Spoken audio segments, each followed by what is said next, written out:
Nearly 3 years after 4 University of Idaho students were murdered in their home near campus, we are finally seeing one piece of evidence that led police to the suspect and the man who would eventually admit to carrying out the gruesome murders. Photos of the K-bar knife sheath found in that house on King Road have been released, along with other pieces of evidence the crime lab tested. And we're learning the police actually had a suspect very early on. Plus, we're hearing what the DoorDash driver told police she saw the night of the murders. She would pop back up in the window and I would see her again. I'll go through all of it. I'm Angenette Levy, and this is Crime Fix.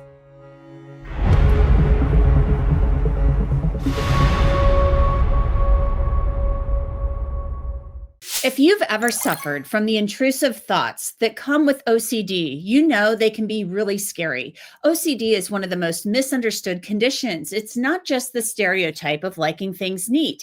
It's upsetting and out-of-character thoughts that refuse to pass, causing overwhelming distress. But with specialized therapy, OCD is actually highly treatable.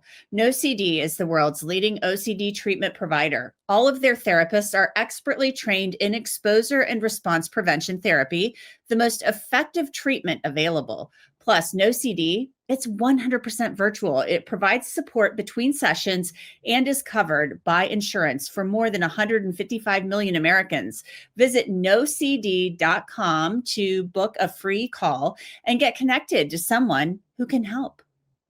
Slowly but surely, we've been getting a look at the evidence crime scene investigators collected from 1122 King Road. We've seen the photos from inside the house documenting every inch of the crime scene, showing the college house where Maddie Mogen, Kaylee Gonsalves, Santa Kernodle, and Ethan Chapin were stabbed to death just after 4 a.m. on November 13th, 2022. It's been nearly 3 years, and it's really hard to believe in some ways. The one piece of evidence that was key to tracking down a suspect, the K-bar knife sheath. And now we're seeing photos of that sheath that police said they found next to Maddie Mogen's leg in her bed. Police say DNA testing of swabs taken from the sheath revealed a single source of male DNA that didn't come back to anyone when it was put into CODIS, the Combined DNA Index System. CODIS is the FBI's database of known felons. From there, the DNA sample was sent to Othram Labs in Texas, and they got to work performing genetic genealogy work to put a name with the DNA sample. The FBI, of course, took over that work in December, and by December 19th, they'd given the name Bryan Kohberger to Moscow police. But back to the sheath. From what we're seeing, the crime lab accepted the sheath on November 16th. A photo shows that it was placed in a brown paper evidence bag and labeled on November 16th. It was photographed at the crime lab to document the chain of custody. The first stop at the crime lab was the DNA unit. A ruler was placed next to the sheath to document its size for frame of reference in the evidence photos. That's always done when evidence is documented properly. The snap of the sheath was the first area that was swabbed. That would become very important later. Also swabbed the edges of the handle portion of the sheath and the edges of the blade portion of the sheath. The backside of the sheath was also swabbed because there were portions of the sheath that either tested presumptively positive for blood or appeared to have blood spots on it. They were very small. That same day, trace evidence was collected from the strap portion of the sheath. The next stop for the sheath at the crime lab, the latent prints unit. An analyst examined it for latent fingerprints and didn't find any. Again, the chain of custody was documented and the sheath was photographed. We now know the lab got results for DNA on the snap of the sheath. It was a single source male DNA profile that was submitted into CODIS, as I mentioned earlier. And there was other DNA found on the handle portion of the sheath on the back. There was a mixture of DNA on the back of the handle that the lab said Kaylee was the major contributor for, and Maddie was the minor contributor for, assuming it was a mix of DNA from two people. The DNA, the blood from Kaylee and Maddie on the sheath, it's so small you can barely see it. But get this, in the first days of the investigation, Moscow police actually had their eyes on a suspect. The head of the DNA unit at the crime lab wrote in an email to her staff, as of right now, the knife sheath is their only item of evidence. They have no other evidence, is what we are being told.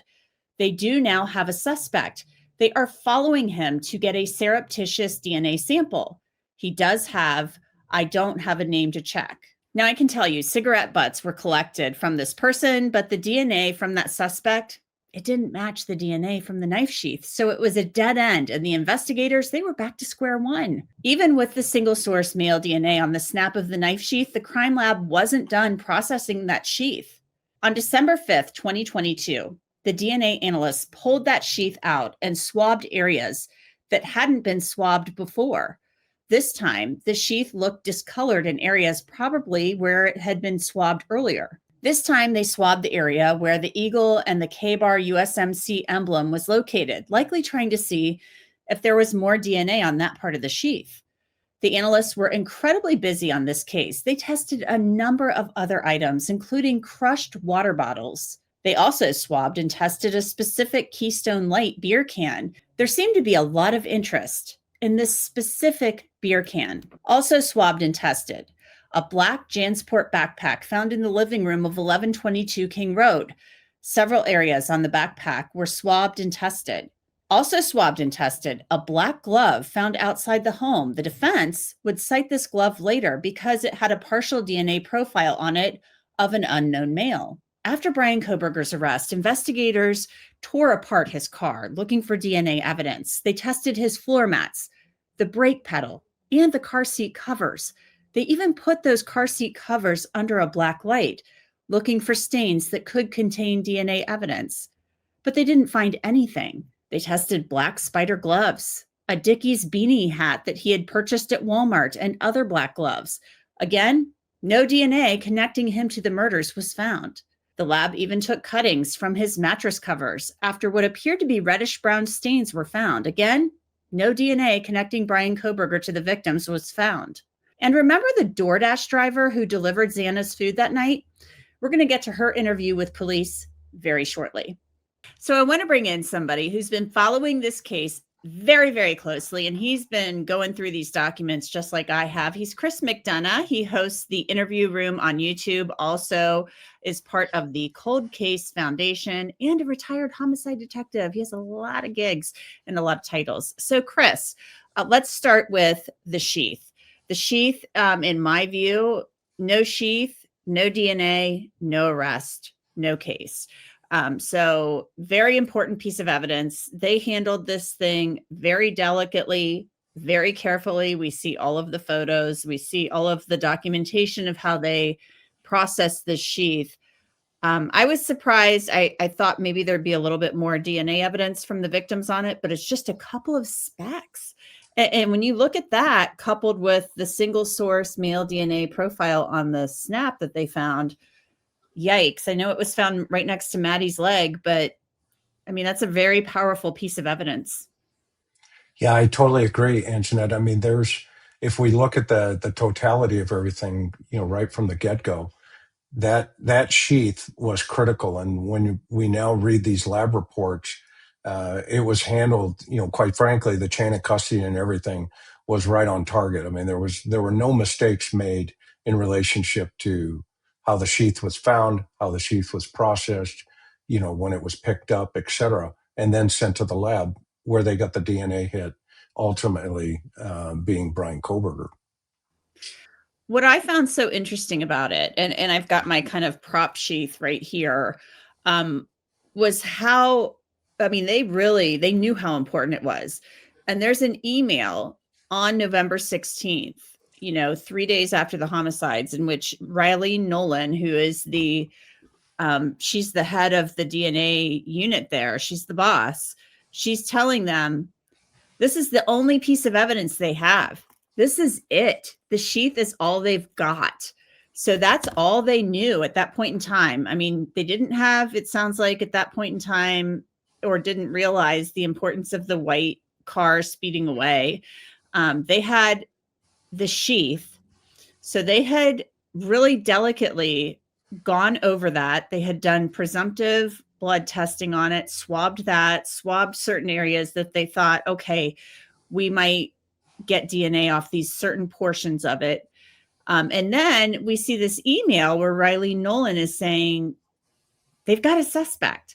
That was a surprise because there were lab submittal forms where it said suspect with the name blacked out. But on the 16th, they had a suspect and they were following this person and trying to get like DNA samples. I think they got cigarette butts from this person and then sent them to the lab, but then that didn't pan out. So what did you think when she's like telling her crew, hey, we've got a knife sheath. That's their evidence. It's all they've got. And they're following some guy. Yeah, and that pops up on the 16th of November. So they're 3 days into the investigation. Now, one of the challenges where investigators get, tunnel vision, let's say, for lack of a better term, is the fact that, it's such a high profile case. And now you add into the dynamics of it's so high profile that they haven't had a murder within, 7 years inside of that community. So what unfortunately happened, I believe, in this particular investigation, because it is so fluid, they locked into a particular theory potentially. And that theory in of itself, they wanted to see, who would fit into the theory. Okay. And so there are two lanes going here initially when this thing goes down. The first lane is obviously the DNA on that sheath is going to tell us a lot of information. They don't have a name. They don't have anything at that point.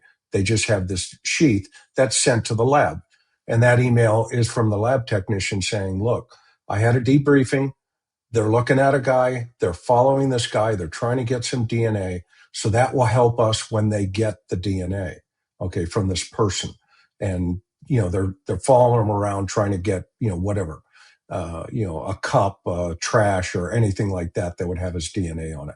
Simultaneously, they have pulled fingerprints from either the doors or the windows at the residence. And there are two fingerprint cards, L5 and L6. They are also simultaneously trying to get those two fingerprint cards matched up with a name. And here's the sad part initially as this thing's going on, to your point. There's a white car that's also in the area, and they're not chasing that white car as quickly as they're chasing the DNA and the science. So that white car now is an unknown when in all reality, it turns out it's right underneath their nose in the next campus over. Yeah. And I'm sure that a lot of people will say, well, you're Monday morning quarterbacking, hindsight's 2020. But, it does seem like they were like, oh, we have a suspect. And so we're going to run around and chase this guy. But you got to kind of look at everything that's going on at the same time. I would like to know more about who this alleged suspect was that they thought could have done this. We then find out they get their surreptitious DNA samples, their cigarette butts, and I'm sure were like, they run it. They get the single source DNA off the snap. They figure out they've got this DNA. It's single source. It's like pristine, it sounds like. And they figure out it doesn't match. Right. So I'm sure they were like, oh, God, now we're back to square one. They send the DNA off to Othram Labs. They start building out the family tree. They can't get a hit in CODIS. That work starts. And then they're doing all this other DNA testing. I mean, yep. I don't envy the DNA analysts in this case because they're swabbing crushed up water bottles. That house was a petri dish. They're swabbing gloves found outside. They're swabbing Keystone Light cans. I mean, my God, can you imagine how long this DNA analyst or analysts would have been on the stand during trial? Yeah, and that goes back to this idea of, investigative experience. I mean, I'm not Monday morning quarterbacking this thing. I've done hundreds of murders and a lot of very high profile murders. And, that pressure that's put into an investigative team is immense. And so you learn to delegate. What they should have, in my opinion, it's just my opinion, is they should have assigned somebody each one of these lanes. Joe, you're going to chase down the DNA. Bob, you're going to do the fingerprints. Hank, you're going to do the car. So you've got all three directions, if not more, going 100 miles an hour. And that's where the FBI comes in, because the FBI has resources, a lot of them. And the FBI's they're really great at knocking on doors and saying, we're with the FBI. We'd like to talk to you. Okay. That's how they get on to Pennsylvania. And when we read these lab reports now, we see that they had a trash pull, or at least they had some trash, and they pulled the dad's DNA off of a Q-tip. Okay. And that's what started the IGG. And they did the comparative analysis and says, well, we can't eliminate this guy as being the father of a potential, contributor to item number one, which was the knife sheath. So they had him. But here's the problem with that. They didn't get that until about, the 30th, the 28th, 29th of, the December. Okay. Yeah, they're in a month. They're into a month. Well, meanwhile, you've got that car that, WSU found it. They made some decisions that were, we're not going to knock on the door, which contradicts the point of putting a BOL, be on the lookout for a white Hyundai. Okay. And then you find a white Hyundai in a, wanted to, at least for questioning, whoever was driving that car at 4:00 in the morning, you find one. Okay. And by the way, there were only 11 in that area. I've heard on the, people talk about, well, there's thousands of white Hyundais. Yeah, there are. Okay. But there's only 11 in that area. Okay. So that's where the FBI comes in. You say, okay, we've got 11 of these. Here you go. Here's the registration for all 11. Go talk to these people. End of story. And had they done that, we don't know what evidence Bryan Kohberger destroyed while it was sitting right there in Washington State across the line from Idaho. Well, we certainly know that he went through that car because they went and tested it. They tested a lot of stuff out of that car and found nothing really. Apparently, it sounds like he was Mr. Clean, scrubbing that thing out. So the floor mats looked like spotless, like they had been armoralled. So Yeah. it was pretty interesting to look at. Chris McDonough, I appreciate your time. Thank you so much for coming on and offering your thoughts and your expertise. Thank you. Okay, remember the DoorDash driver, the one who delivered the food to Xana that morning right before the murders?